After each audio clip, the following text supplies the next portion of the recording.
all the racket for? War's over, brother. Peace broke out. That's nice.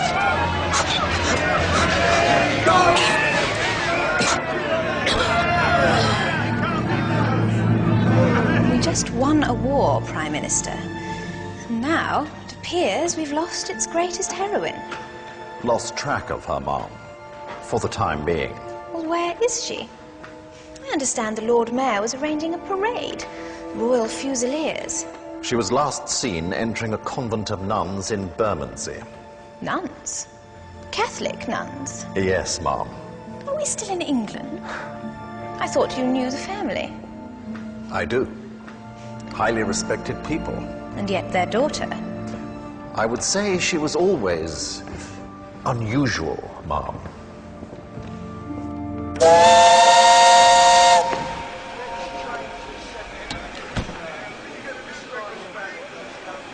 One bundle?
Florence! Oh. Hello, Watson.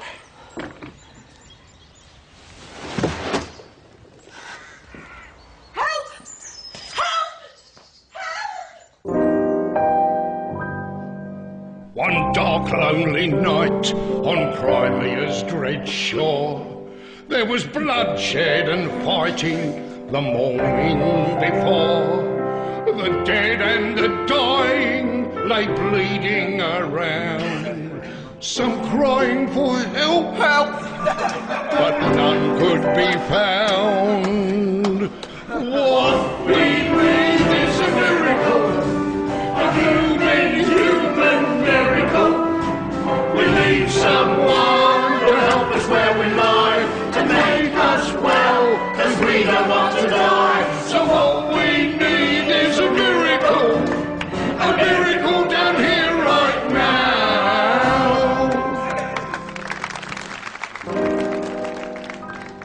Then God sent his angel to succor the brave, 10,000 she saved from an untimely grave. The wounded may love her, as it can be seen. She's the soldiers' preserver. They call her their queen. Hello, Queenie. What we got was a miracle, a living human miracle. We got a lady with a rustic tail who made us well on Christmas Nightingale. What we got was a miracle that here right now.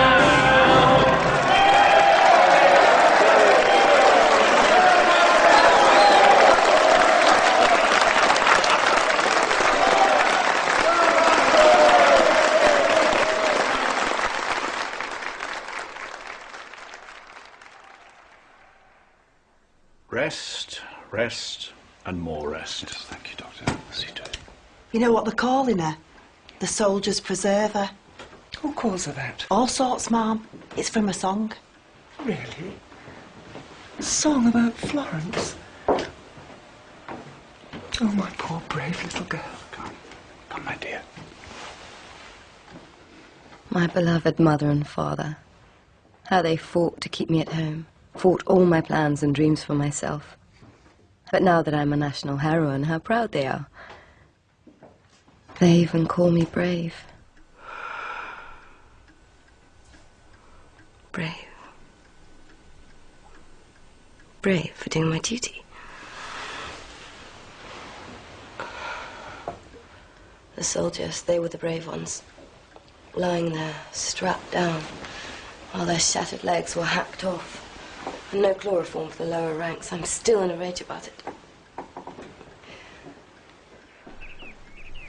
Still there. The tree. The little bench. The garden where all my troubles first began. Then, if scripture is to be believed, isn't a garden where all our troubles first began?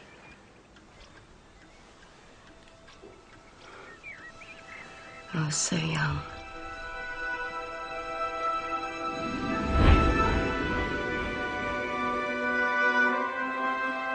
I was innocent. No thoughts of war or disease. My only struggle, how to escape from a life that was poisoning me with vanity and social expectations. But one day something happened that changed me forever.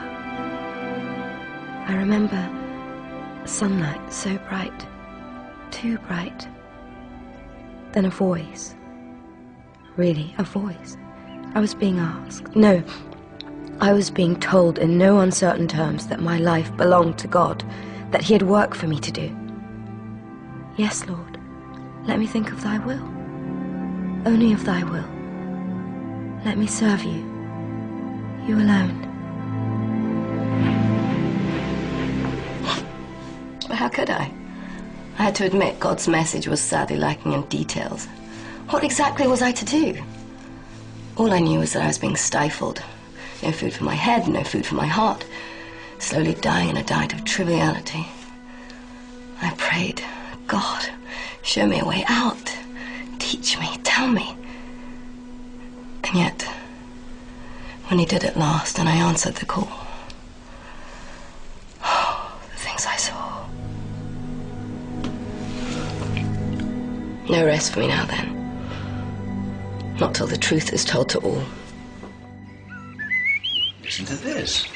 An American has written a poem about the war. Everyone's writing poems about the war, dear. Yes, well, this one's all the rage, apparently. Whene'er a noble deed is wrought, whene'er is spoken a noble thought, lo, in that house of misery, a lady with a lamp I see. She passes through the glimmering gloom and flits from room to room. Flits? I doubt if our Florence has ever flitted in her life. Well, Mr. Henry Wadsworth Longfellow thinks she does, so who are we to argue? Oh, Flora, you all right? Florence, what are you doing downstairs? Please, stop. If anyone asks me any more questions, I'll buy a revolver and shoot them. Well, anyone except the Queen. What are they saying now? Mr. Longfellow's written a poem about you. An entire army murdered. And what's being done about it? Absolutely nothing. Well, we should have to see about that. And Florence, no, not outside. You'll catch your death of cold. At least wear a coat. My dear Papa. Always the skeptic, never sure about anything. Though years ago, when I was struggling to discover God's will for me, he did at least try to understand my pain and help me. Flo? I wish... If only... If only I could be satisfied with the life that satisfies you. I can't be. But you make it so hard for yourself. When I heard my call, I didn't hear it would be easy. Your call. Papa, you've never believed in it, not for a minute. Have you? Well, I thought not. You don't know what struggle is. And so we continued to observe our uneasy truce. Deuced if I see how Turkey can stand up for itself anymore. My mother played hostess to the powerful and well-connected, and I, the dutiful daughter, attended. The men talked politics, the women talked husbands. I hear the Bible is forbidden all over Russia. One frequent guest was Sidney Herbert, a rising star in Parliament. He sympathized with my hopes and dreams. In years to come, I would often turn to him for help. Back then, though, my thoughts were all taken up with matters of the heart. I read that speech of yours, Sidney. Exciting stuff. But don't you think there might be a case for compromise? I mean, the Ottoman Empire... What's your point, sir? My point is that the sick man of Europe may be past curing.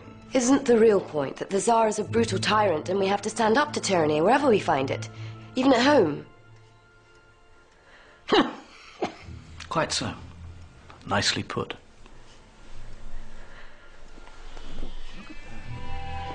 Anyway, I do believe that we're on a drift to war. Well, I was talking to Palmerston the other day at our club about it. He's full board at facing down the Ruskies. Bit behind time. What's that? It's young Monckton Milnes. Become quite a regular visitor. It's useful, actually. You can set your watch by him. He's not that young. He's practically middle-aged. Do you know what happened on this day 5 years ago? No, should I? We'd all been invited to the Bonham Carters. Your sister recited a poem. You played the piano, something new by Mr. Chopin. Badly, I'm sure. Oh, yes, rather badly, I'm afraid. And because of my poor performance, that day must go down in history. Oh, dear. No. On that day, we talked for the first time. Really talked, I mean. And you said something I've never forgotten. That if only people knew what a young girl is thinking while she's playing the piano or busy embroidering. Do you remember? If only people knew she was actually imagining extraordinary adventures. With someone by her side whom she had chosen as a loving and loved companion in life. Yes, it's true. I did say that. Florence, you must know by now that everything you believe in, everything you hold dear, I do too.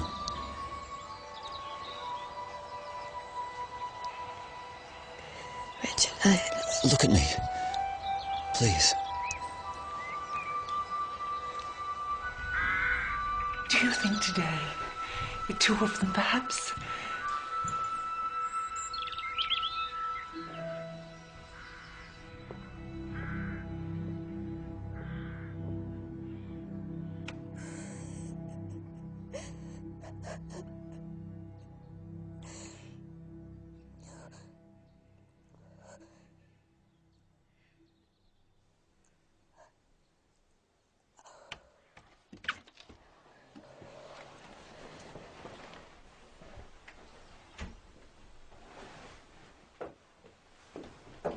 Well, Florence? Nothing. What do you mean, nothing? He proposed. I said no. Florence. No, wait. Do you realize what you've done? Yes. Saved myself from a life of slavery. Oh, my goodness, Florence, how could you? I just couldn't. Is that so hard to believe? You have kept that man dangling for 5 years. He understood perfectly, better than you. And you did exactly the same thing with the Nicholson boy, and now our families rarely speak to one another. Would you kindly excuse me, please? Look at this. Look at it! Can any reasonable person want all this? The linen, the china, the 56 pots of jam! Well, if ever one is to entertain properly... And to be treated like a piece of furniture, nailed to an existence where you talk about nothing but who's coming to dinner! What's happened? She said no. To Richard? Yes. She called it slavery. Slavery? But Flo, you know you could have done anything you like with the poor man. Look at Mamma and the way she manages our dear Papa. Why, half the time he has no idea what's... Yes, Parthy, that will be quite enough. Florence, you know I never asked you to be anyone's slave. I have been very indulgent. I'm sure my mother never considered what I thought. The least you can do in common courtesy is to listen to me. I'll go out and I'll find work. Oh, my dear young lady. I will. Think of me as your son, your vagabond son. I won't cost you a penny. Isn't that good, Mother? Marriage is so expensive. Imagine the savings. I know what you have in mind. This absurd notion of becoming a nurse, which I will never agree to. That is God's way for me. Don't bring God into this again. It has nothing to do with him, and you know it. I will not allow you to disgrace yourself. Emptying slop buckets, living at the beck and call of lechers and drunks. Have you any idea what goes on in hospitals? No woman of character would ever... Yes, dear? Fanny, my love, the Colonel's just leaving. What shall I say to him? Tell him there's no tyranny like the petty tyranny of a good English family. She said no to Richard. Why does she have to spoil everything? You have to speak to that girl, Wen. After that, everything changed. Dismayed but resigned, my parents gave in, and I set about acquiring the largest hospital experience man or woman ever had. In truth, I lost Richard, but I gained my freedom. And yet, I confess, if I were to see him again, even now, I don't understand it. I'm ashamed to understand it. But not one day has passed without my thinking of him. Hello? Are you all right? It's nothing. I'm over it. The Crimean fever. I mean, I was quite ill. Guess who's here? Sidney. He just arrived from Westminster. He has news. Really? I knew he'd get the government to see sense. Nothing. Nothing at all. My dear, the British public has had quite enough of the Crimean catastrophe. It's over. No, it's only just begun. The catastrophe, I mean, with our silence. You must help me, Sidney. You absolutely must. You always have, and you can do it again. I know you can. Otherwise, everything we've been through these past 2 years will have been for nothing. Florence, I'm no longer Minister at War. Just a plain old, humble member of Parliament making occasional speeches. Very fine occasional speeches, Sidney, if I may say so. I brought you this. You don't have to bring me presents. Just tell me justice will be done. May I see? Sir John Hall, for instance, that miserable excuse for a military surgeon. Has he been court-martialed, stripped of his command?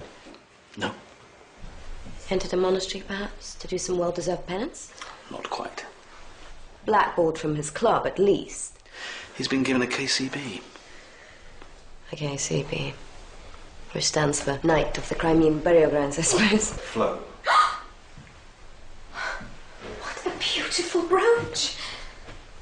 Bit overdone, isn't it? But see who it is from. In appreciation of her service, Victoria. Her Majesty will be in Balmoral next week. She wants to meet you and to talk. I believe she may even be inclined to listen. Now, this is important, Florence. The Queen is very interested in the fate of the army. You must remember, she thinks of it as her army. That's the way to engage her interest. Do you follow me? Do try to be tactful, Florence. Don't say anything that might upset Her Majesty. Nothing about maggots and wounds and frostbite and limbs falling off. Please.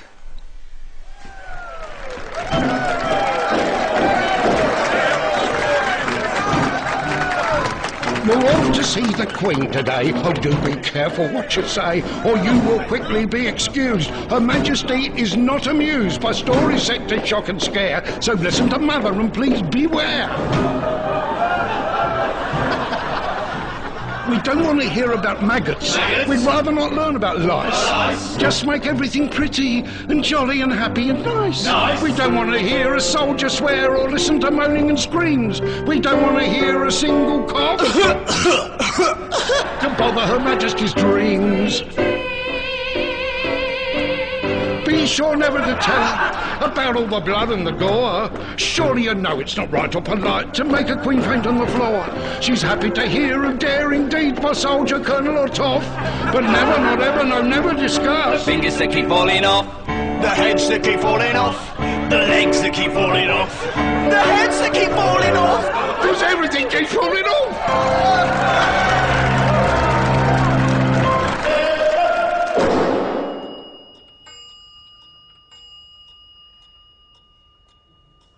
Offer you some tea, dear.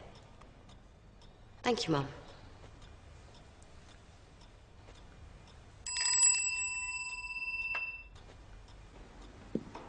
Please continue. Yes, Mum. We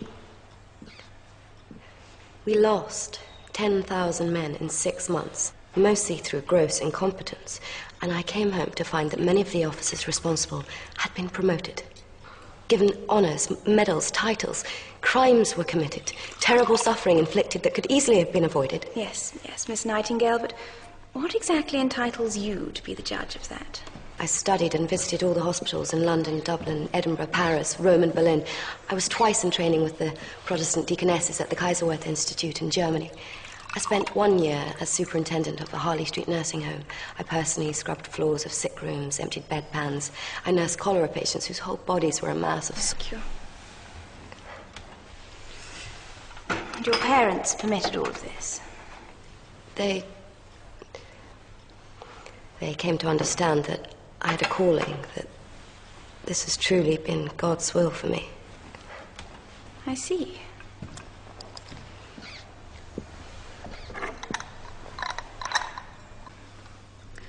And what is it you suggest we do about these crimes, as you call them? A royal commission, Ma'am. A royal commission? Nothing less than a royal commission will suffice to bring out the truth. It is our sacred duty to the Crimean dead. And if I may, Your Majesty, it is also a heaven-sent opportunity to reform the entire hospital system of the nation, not just of the army. Beg your pardon, Ma'am. Of your army.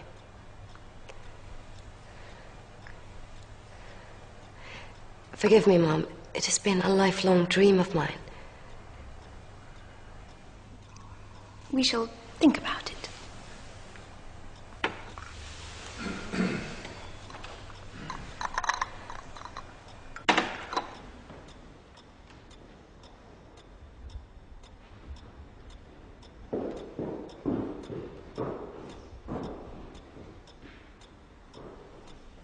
Remarkable woman. I wish we had her at the War Office. I'll convey that sentiment to the Minister, Ma'am. Good. Oh, and as to that commission... Yes, Ma'am, I seriously doubt whether it's in the best interests. May I finish? Ma'am.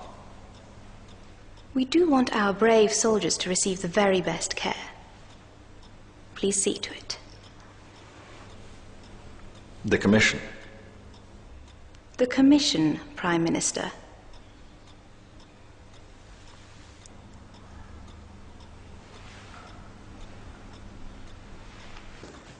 A difficult meeting. I'm afraid the Queen was somewhat taken aback by your proposal. Yes, a royal commission. That could have consequences, ramifications. Well, I had hoped You that- were quite forceful, you know. Well, I'm sorry, but... However, I did prevail upon Her Majesty to change her mind, and she has graciously agreed to allow the Commission to go forward under my supervision. Thank you, my lord. Thank you very much. Yes. I well remember one evening at the Vernies when you were very eloquent on the subject of nursing and so forth. A worthy cause. Now, one minor detail. Of course. I would like you to submit your evidence to me in the form of a report, a confidential report. There are susceptibilities to be considered. Are we agreed? Yes. Agreed. Good. Give my regards to your charming mother. I hope to have the pleasure of seeing you at the Devonshires next weekend. I'm afraid you won't see me. I'll be writing my report. Excellent. To work, then.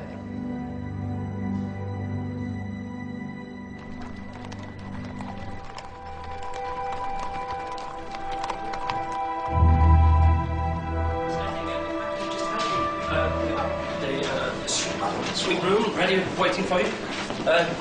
Please, if there's anything that you need, anything at all. They want a report from me, do they? Then they shall have it. This room shall be my war office. My family always stay here when we come to London. The fine old Burlington Hotel. This room is ample, and compared with my lodgings in the Crimea, utter luxury. But how could I sleep in comfort when so many of my children lie in unmarked graves? I call them my children. Those ordinary soldiers who died in pain and silence, uncomplaining, though the officers called them brutes, the scum of the earth. My children. What a tale I have to tell. How eager and proud they all were when they first set out. The very names of those regiments made our hearts beat faster. The Royal Dragoons, the Grenadier Guards, the 93rds, the Enniskillings, the Coldstream Guards, the Royal Fusiliers. Off they went, with their brand new rifles and pretty sparkling uniforms. Off to teach the Russian bear a lesson. The finest army in the world, we thought. Invincible, we thought. Back home in a month, we thought. Well, everybody, let's hear it for our brave British boys in British uniforms. Can't believe it. Is it? Oh, no, it isn't. Oh, yes, you're right. It's a lightning, frightening, fighting Light Brigade!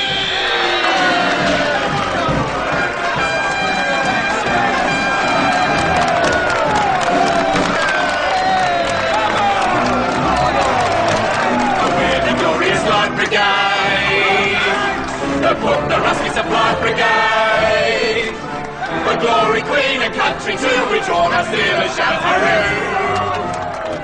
The lightning, frightening, fighting Light Brigade, who never been afraid. We're the glorious Light Brigade, the Rusty Supply Brigade. You've never seen soldiers like us before who boldly charge the cannon's roar.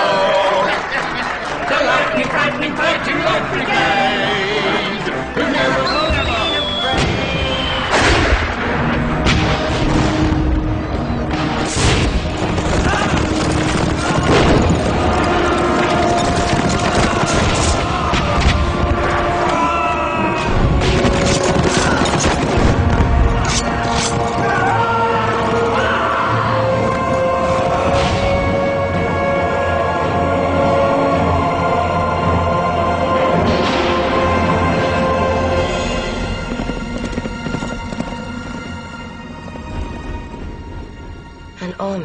had spent more time on the parade ground than on the battlefield, commanded by a dear old gentleman whose last taste of action was Waterloo 40 years before.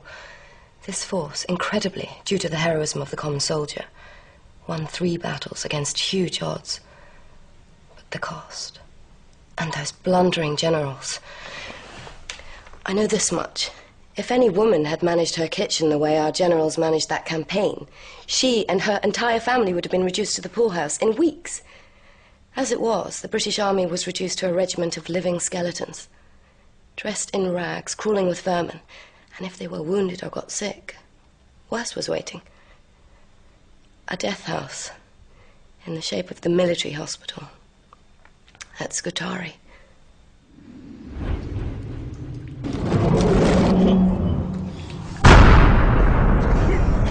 The casualties mounted and the death rate soared. Thousands died of disease and neglect. But the soldiers were writing home, and the London Times sent out its best reporter. Before long, the appalling truth was known in every English parlour. Only then did we begin to understand the full horror of what our men were going through. Listen to this. It is with feelings of anger and surprise that the public will learn that no preparations have been made to care for our wounded in the Crimea. Not only are there not sufficient surgeons, there's not even linen to make bandages. Arriving at the hospital, they lie in their own waste, covered by a single blanket, eating meat, raw, stiff with salt, or rotten with maggots. Not over breakfast, dear, please. Let me see. Excuse me, Mother. At last, I knew what I must do. All my training could now be put to use. But I needed an ally.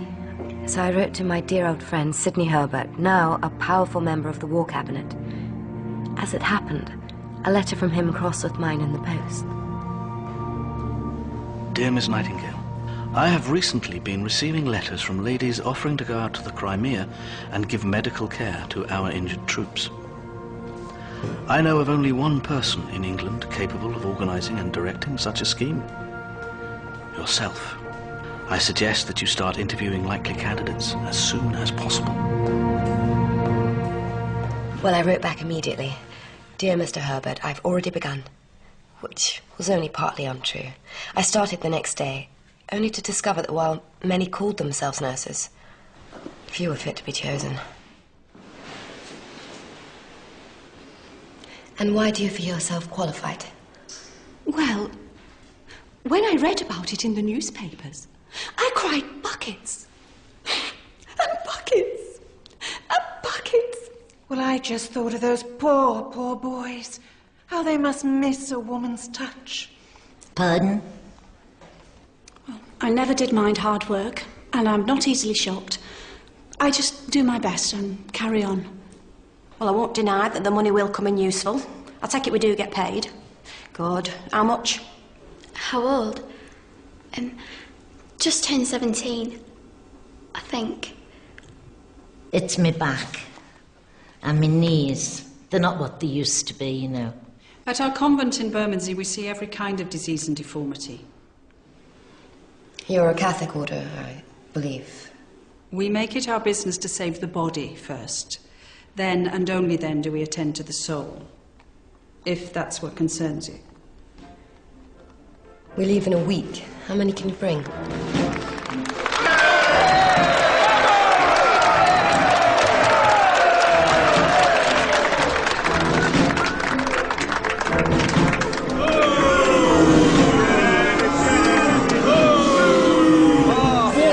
Place for a woman, it's only a place for a man. This foe we fight from morn till night and beat him when we can. So don't come here to interfere with the British battle plan.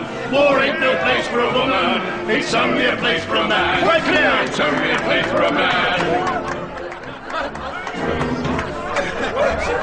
If war's no place for a woman, it's hardly a place for a man. We'll ride the wave and try to save as many as we can. We're Nightingale and nurses. You'll thank us and not curse us. We'll rescue you from pain and fear. We'll bring you comfort and good cheer. We've come to hold your hand. War ain't no place for a woman. It's really a masculine game.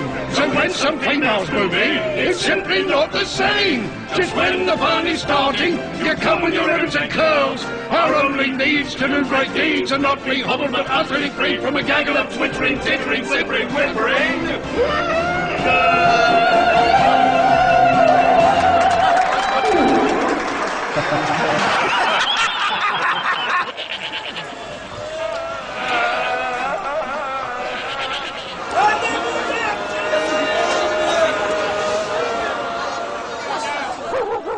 We landed in Turkey just as autumn gave way to winter.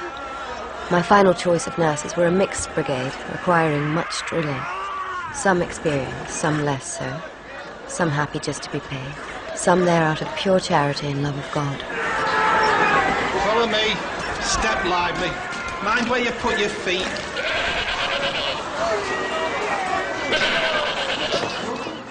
We had expected chaos, but nothing had prepared us for those barracks at Scutari.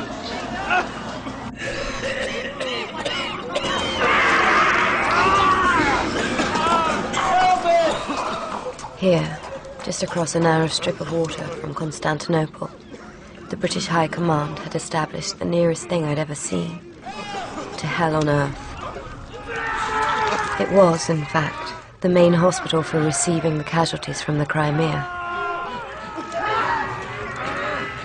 It was there I met Sir John Hall, Chief Medical Officer for the British Army in the East. New chloroform for the lower ranks, Mr. Davis. Let us hear the man bawl lustily. At least then we'll know he's still alive. Fine, carry on. Sir? Ah, Miss Nightingale. I'd heard you were coming. And from what I've seen so far, not a moment too soon. Maybe so, and maybe not. As I read the instructions from your friend, the Right Honourable Sidney Herbert, you are under the clear direction of the medical staff here. That means that neither you nor any of your ladies will do anything without the express written permission of a military doctor. In other words, Miss Nightingale, here in my hospital, you are in charge of nothing with the exception of your personal laundry. Am I clear?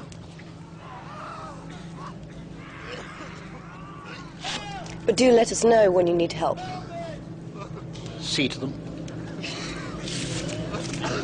Do we have to give them rations, sir? Certainly not. This way.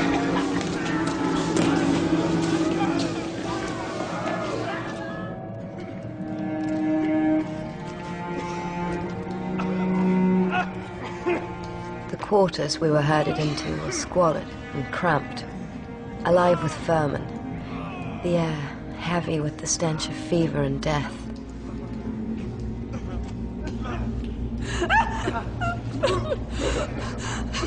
Oh, so that's where he went. Been missing for a day or two. Sorry about that, ladies. We'll have it removed forthwith. First, the strongest of you to the wash tubs. Everyone else, let us have those floors swept, the windows cleaned, that stove working. Where are the brooms? Brooms? That's a joke. Find brooms. If you can't find them, make them. That night we went to bed in the dark. The next day we cleaned out our new home, and then nothing. It was as if we had been sealed up in our dingy little corner, frozen out by Sir John Hall and his doctors, deliberately forgotten. Was this why we had travelled all across Europe? We knew how much we were needed, and we knew the difference we could make. This was the cruelest trial of all. To wait, to have to listen to the screams of the sick and dying, was almost past endurance. But I knew those gentlemen officers. They saw us as twittering society do-gooders in search of a fevered brow to mop or a manly hand to hold, as a brave soldier slipped off to his maker. Bless our dear little hearts. They certainly did not want some well-connected female nuisance giving instructions to their orderlies. But I'd grown up with ministers of the realm and titled bigwigs sitting at our dinner table. I knew the little games, I knew the rules, and I knew how to win. So, we waited.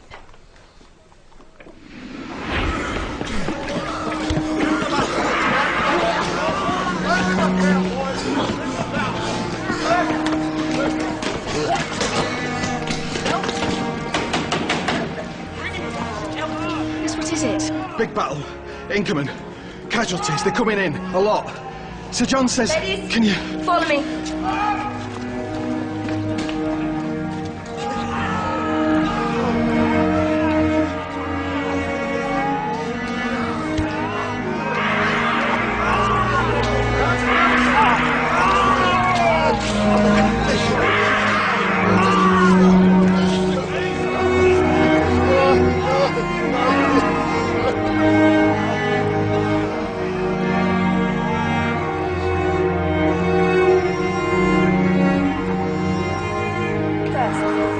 That was the moment of victory. We were liberated, set free to do what we had trained for and had come to do. But after victory comes counterattack, in the shape of a system seemingly designed to create confusion. The officials in charge of supplies, I soon discovered, were masters of red tape, experts in obfuscation and delay. I was clearly marked out as the enemy. I needed allies, and I knew of only two sources I could rely on. The good Lord, who never left me through all my trials, and his chief angel of mercy, my old friend, Sidney Herbert. Dear Mr. Herbert, the supply officers fix their attention on the correctness of their bookkeeping as the primary object of life. Last week we had run out of bread, soap, carrots, poultices, and many other necessities. I went to the supply officer and asked him, was he expecting these things from England? No, he said. Are you doing anything about purchasing them? No, he said. Can they be had in the local town? If they can, I don't know how to get them, was his answer. So, Mr. Herbert, I went out myself and I bought them with my own money. In short, I am now a general dealer in socks, shirts, knives and forks, the tin meat baths, is not cabbage and cooked. carrots. The water is not boiled. The cooking is done by drunken soldiers. I must refer again to the deficiency of knives and forks here. The men tear their food like animals. Will you send us 1,000 mops, 3,000 tin plates? I go about making the orderlies empty huge tubs of human waste. The mortality is frightful. 30 in the last 24 hours in this Christmas Day, 1854. The state of the troops who return here is frostbitten, starved, ragged. No wonder they die in their hundreds. No washing has been performed for the men, neither of body linen nor of bed linen, except by ourselves. The consequences of this are fever, cholera. I shall endure. I shall not break my heart of disappointment at the total inefficiency of the hospital system here. I shall bear it willingly. I was called to do this work, and I will fight on for God and for the right, for they are worth fighting for. I now see clearly what must be done. If these conditions are happening here, they are happening elsewhere. I have written a plan for the systematic reorganization of these hospitals. Please make sure, Mr. Herbert, that it reaches the highest levels of the government. I have more and more reason to believe that these hospitals are the kingdom of hell, but I fervently believe they can be made into the kingdom of heaven.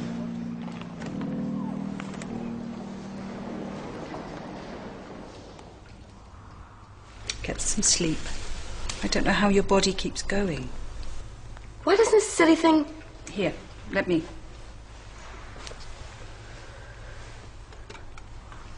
Thank you, Reverend Ma. And my body is strong. It's... my spirit. I get so discouraged. How could even Jesus not be? How did he persist? He was the love of God incarnate. He could love the good even in the worst. Could Jesus love Sir John Hall when he forbids the men chloroform? If Sir John Hall sins, I believe the sacrifice of Jesus can redeem it. Sometimes I think I expect too much from God. Well, he is God Almighty, Florence, and not your private secretary. I suppose not. If he were, I'd say send more bedpans, Lord. Can't get around it, Florence. God is in charge, not you. Time for rounds.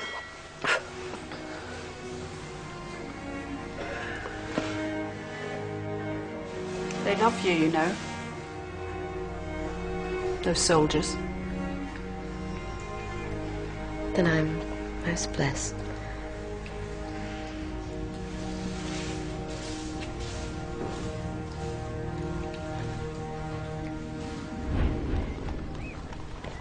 Spring came, and so did the government inspectors, sent out after Sidney Herbert spoke to the right people. And gradually we began to have something that looked more like a real hospital, staffed by nurses who were disciplined and professional. But those poor fellows who died in front of our eyes that first winter, they will not let me rest until I tell the world of all they suffered. Who is it? Just a moment. The wonderful Dr. Farr, a member of my unofficial war cabinet. He brings me such charming gifts. Sets of figures, all neatly tabulated. Pardon me, do I intrude? No, Dr. Farr, come in. No work today, Miss Nightingale? Yes, of course. I have to go out, but I'll be back in an hour. What have you got for me? Some very interesting comparative death rates. Excellent. Will you write up a précis for me, Dr. Farr? We'll look it over when I get back. Meanwhile, you can wish me luck. Luck? Why? Where are you going? Into battle.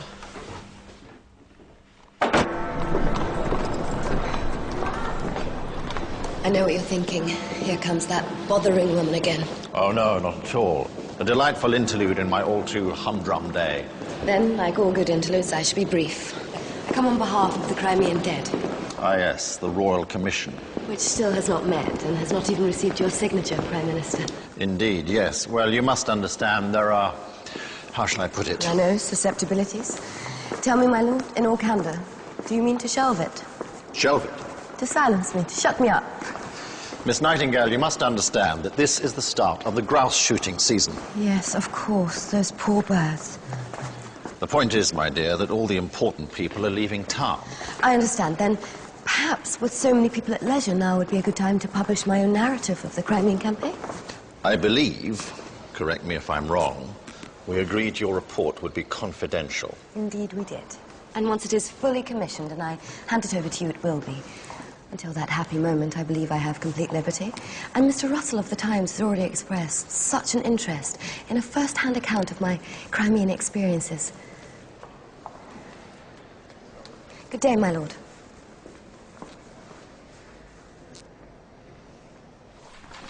How in the battle?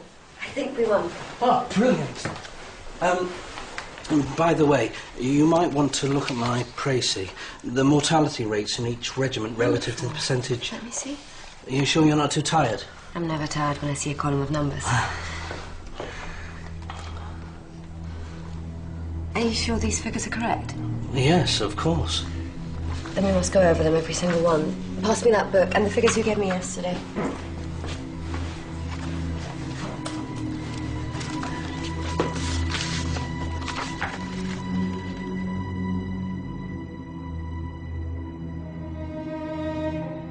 So there's no doubt. Statistics tell us facts, not who is to blame for them. I am to blame. No, I'm sure you did your best. It was not enough. Dr. Farr. Florence, my dear young girl, do you realise what you just did? The papers for the Royal Commission will be signed tomorrow. I have it on the best authority. Well done, Flo. And guess who will be chairman?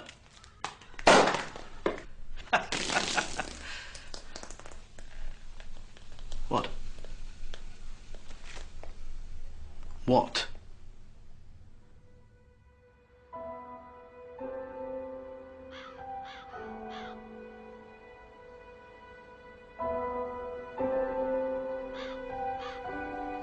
My poor man, who endured so patiently. I've been such a bad mother to you. God, why have you forsaken me? Flo?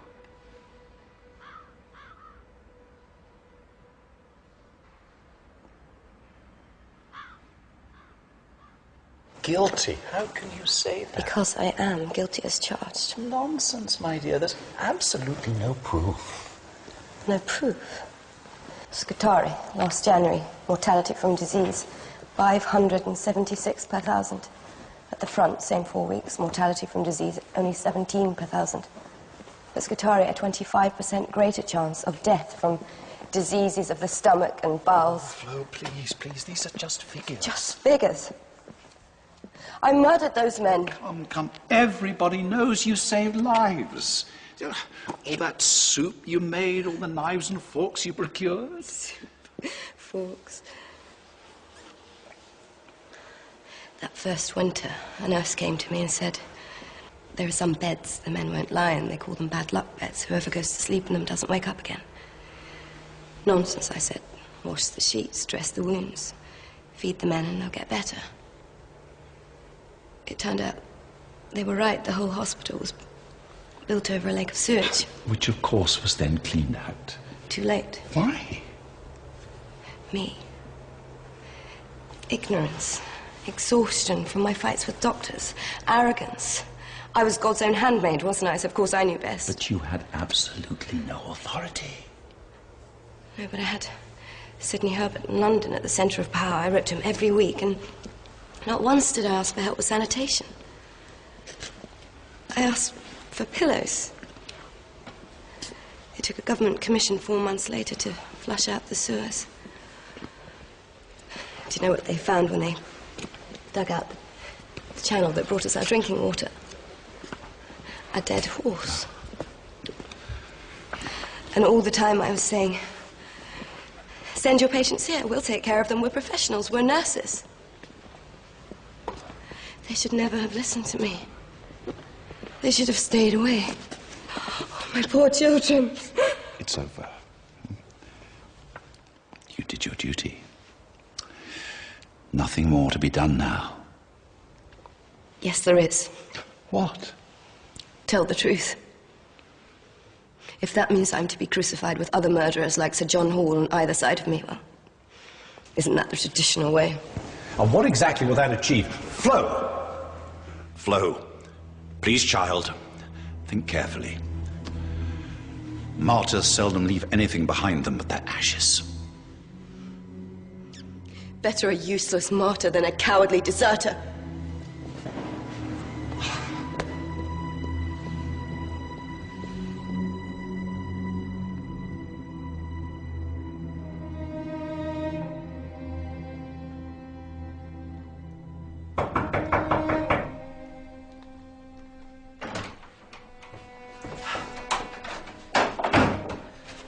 I trust you slept well? Is it morning? Yes. And Lord Palmerston is expecting your report. Oh. Is that it? Yes. All done? It is finished. Let it go.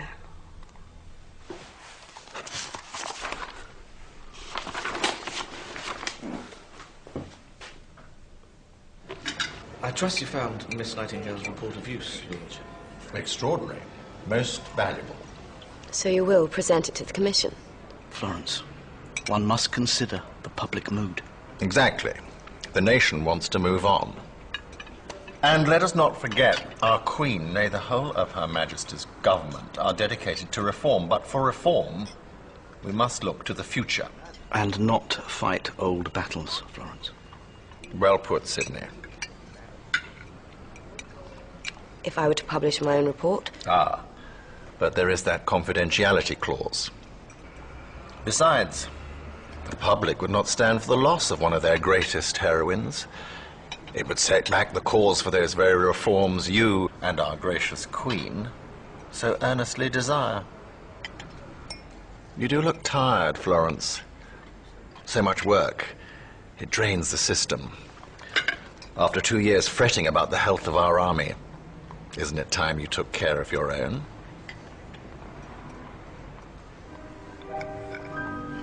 What we need is a miracle down here right now. Then God sent his angel to succor the brave. 10,000 she saved from an untimely grave.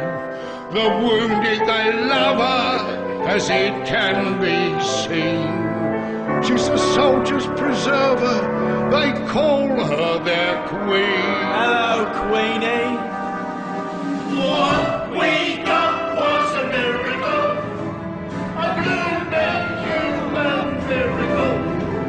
We got that lady when all else did fail, who made us... What's going on? Not to worry, ladies and gentlemen. Now, she will be fine. Look, there's attendants round her now. No, stay where you are. She will be all right. She's faced worse things than this now. She'll be all right. Now, please, keep your seats. Keep your seats. Stay there. Look, she's coming round already. Look. Rule Britannia, Britannia rules the waves. Britons never, never, never shall be slaves. Rule Britannia, Britannia rules the waves. Britons never, never, never shall be slaves. Rule Britannia, Britannia rules the waves. Britons never, never, never shall be slaves.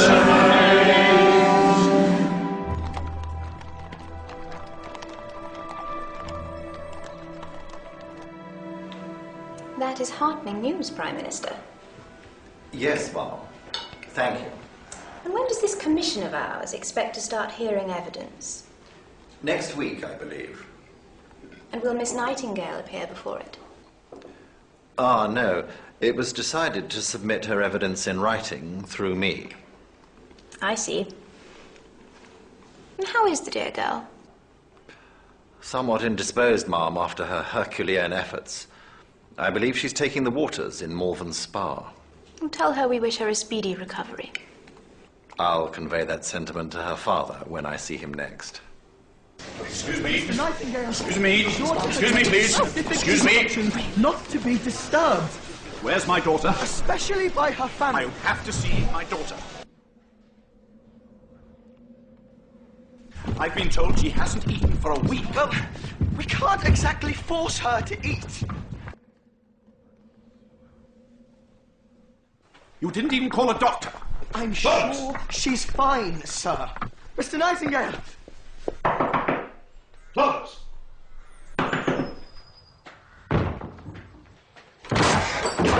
Florence!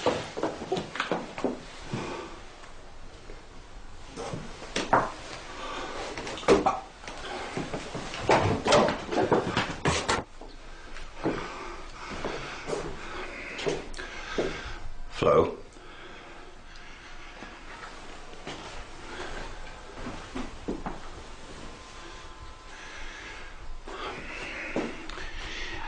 I'm aware that we need to talk. We haven't always done that, have we? I'm also aware that there have been times in my life when I've been too distant. Too much in my books, my thoughts. But you know I always loved you. Don't you?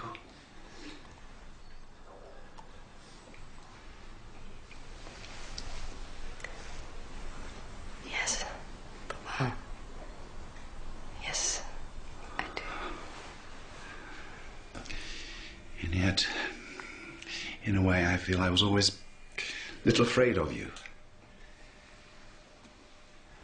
You. Of me. Well, you are so independent, so headstrong. Well, I had to be, didn't I? Yes. Of course, you know, I had ambitions too. Politics. William Edward Nightingale, MP. I thought that had a nice ring to it. Better than good old Wen, decent chap, but not much good at getting the vote out. Well, I wasn't to be. I've been left behind in the race. A lot of races. Whereas you, on the other hand... Papa, I'm sure if there's a House of Commons in the next life, you'll be a member.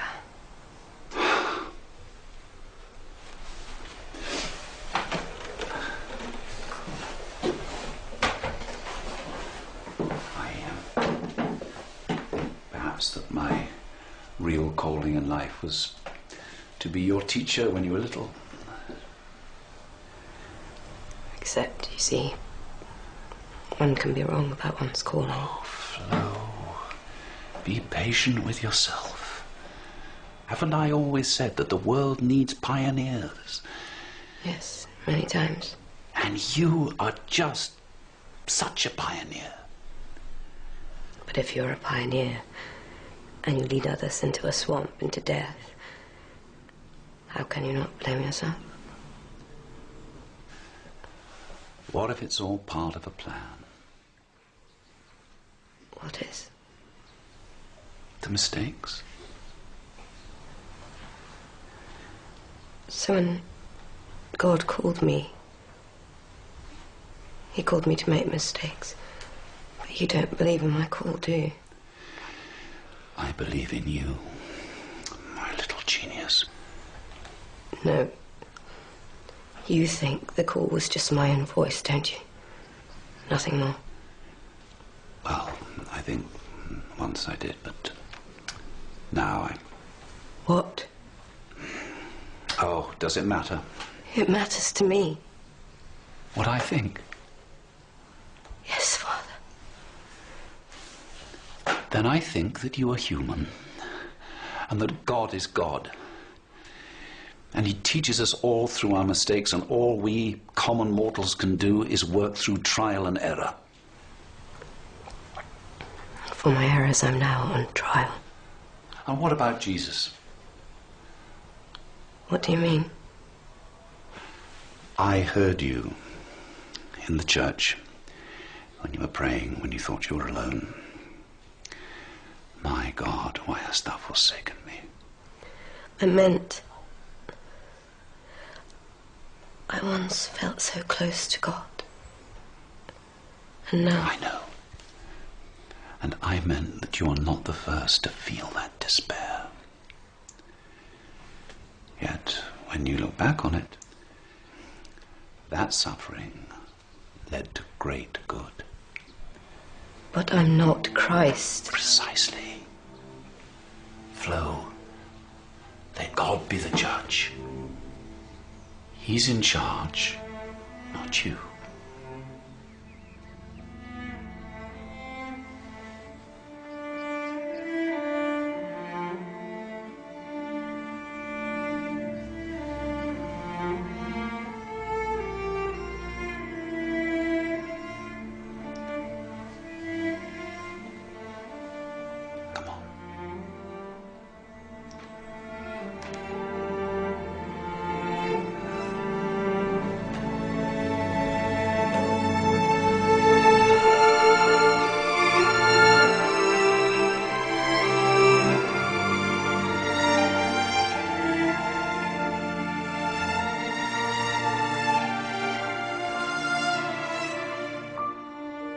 Well, my dear, what now? Do you know, if I had my health, I think I should like to see what's going on in our English hospitals.